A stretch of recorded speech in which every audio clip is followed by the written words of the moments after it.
anything else.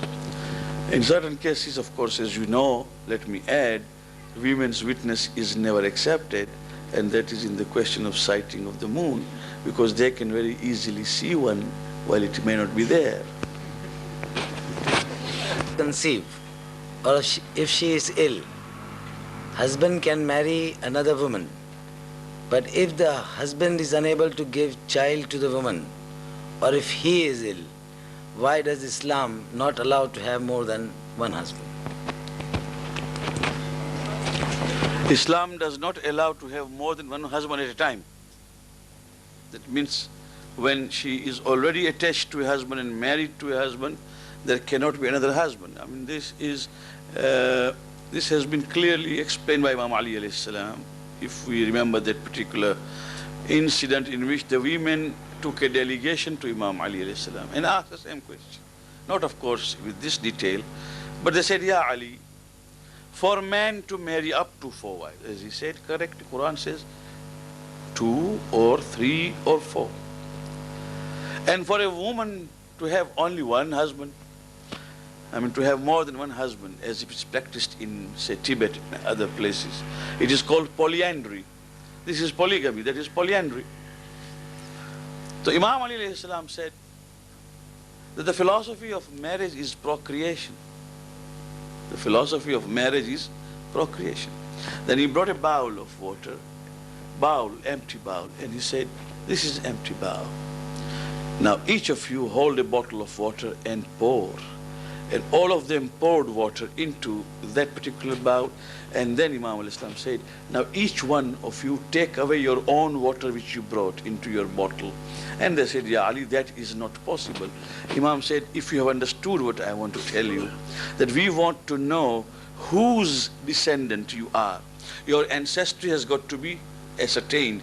Who is the father of the child? And for that matter, don't try to compare these two. The biological function of a man is different from a woman. Now, in this particular case, the answer is that yes, if a woman finds that the husband cannot give her a child, then there can be a divorce and remarriage.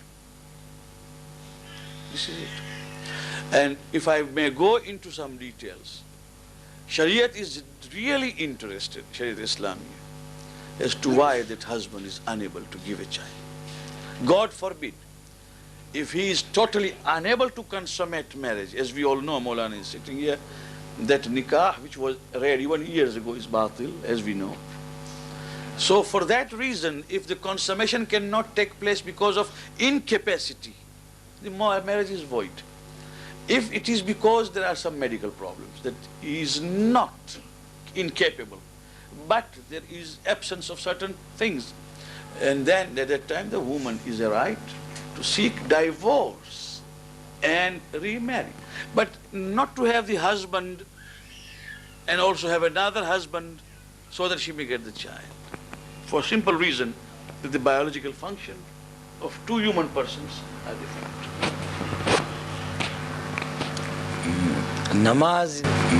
Namaz is exempted during periods. Should it be replaced later? That is one question. As has been said, give her, into brackets she has written daughter, give the daughter a good name. It could also give a different meaning. Good name could be indirectly from the father's, mother's or family's good deeds without any vices, or the good character or a good behavior of a daughter. Can it mean like this also? This is the second question. The third one is a personal question. There must have been something that must have made you choose this topic, or what made you choose this topic at all? Which topic? Yes. Namaz is exempted during periods, yes, and it doesn't need a replacement. As namaz is maaf. Namaz, roza of course, needs replacement. Namaz does not need replacement for the days during which she was in period, it was exempted. Giving a daughter a good name, in English it would mean exactly what the questioner has said. Give him a good name. but I have translated from Arabic, and in Arabic it is tasmiyah. Tasmiyah means give a good name, means name him and her well. Now, when you translate into English idiom, then of course, good name. But I don't have any objection to agreeing with the questioner that yes, the parents have got to give good name to the children also by good behavior. This subject was chosen by me because it was proposed by my friends.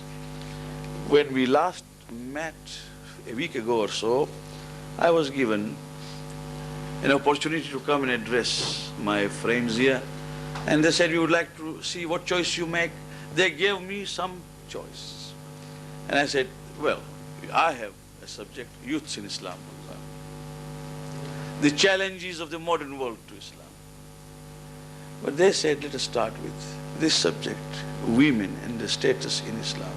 So it was proposed, and I agreed to the proposal. Sir, in your talk you talked about intermingling of women with men, even if they are in hijab. Would it not be a deterrent factor for the women if she is not aware of the happenings in this world? The interaction usually develops more information, which she is not likely to get sitting in the house. How would you reconcile these two aspects? In the world today, if a person, whether male or female, is fairly educated and fairly equipped, then the information of the development around us is available not necessarily by interaction or intermingling of men and women. There are thousands and thousands of new media, and I believe that a woman can definitely take the benefit of that media. But at the same time, let me caution so that there is no misunderstanding, that where it is absolutely necessary. For example, there's a teacher lady in the school with hijab. She has to sit with male counterparts and talk about courses and syllabus and teaching. Those things are understood. What I meant was that unnecessary intermingling, which may then lead us to some evils. So I suppose in this session too, the ladies in hijab could have been around us. I would have not minded at all if they would have been here and they could have stood up and asked me the question, because that is where it should be. But later on, I would not like to go and sit with them on the table and have dinner with them. But of course, if they would have been here, they could have stood up and said, this is our question, I would have answered, without any objection. When some years back, when Benazir came to power in Pakistan, some ulamas opposed her. Do you think women are not fit to rule human society?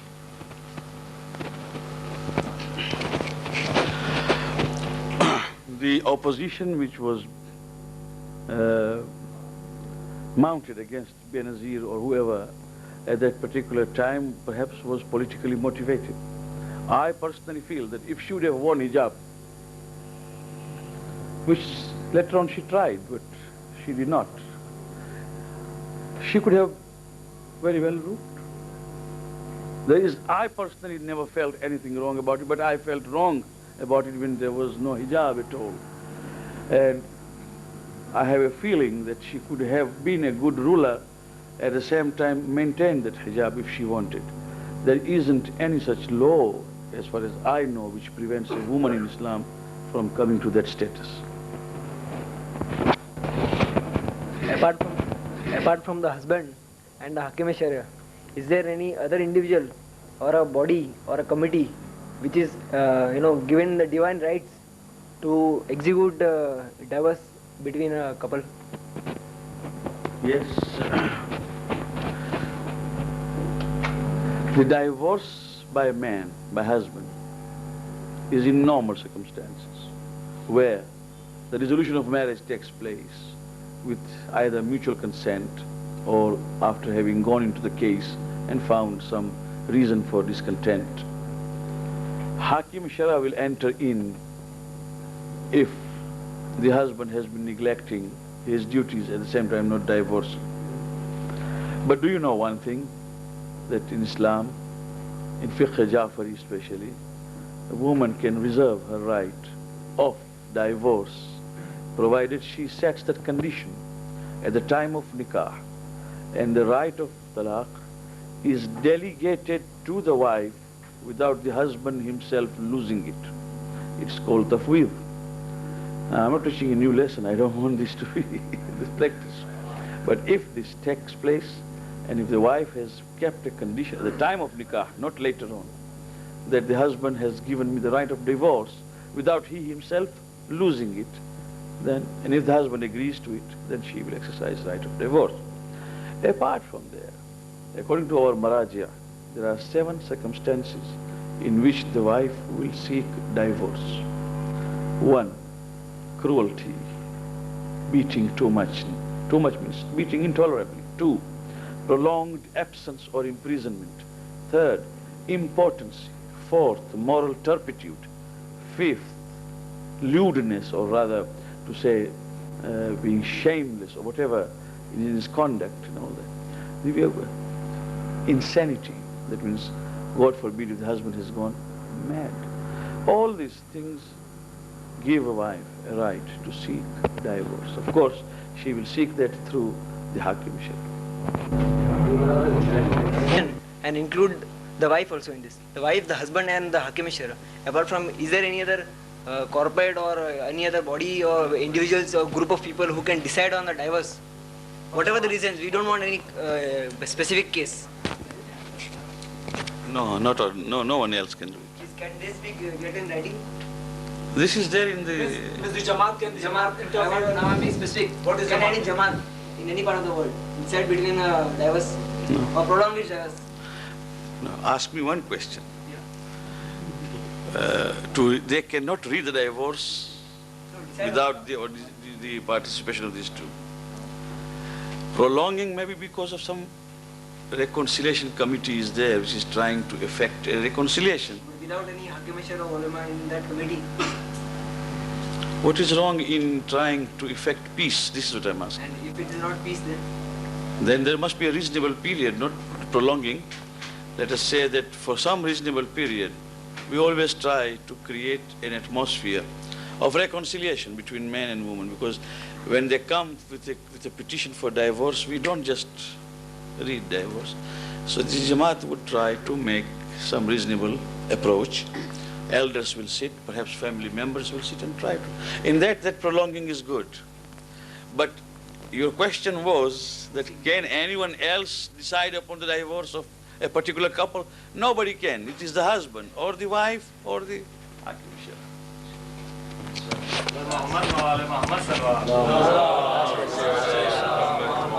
You have already answered this question, but nonetheless it has come. Why can a woman not offer prayers during her periods? Well, as I said, it is on the contrary. The question is not why she can't. It is actually a sort of a grace or a leniency on the parts of Allah, and we know it for certain. And the lady in question would know that there is a lot of psychological and physical problem, physical unsettling of the whole thing, that Allah subhanahu wa ta'ala has given that leeway, that in those days she may as well take things with some relaxation. So it is actually not a punishment. Bar Muhammad wa ali Muhammad salawat.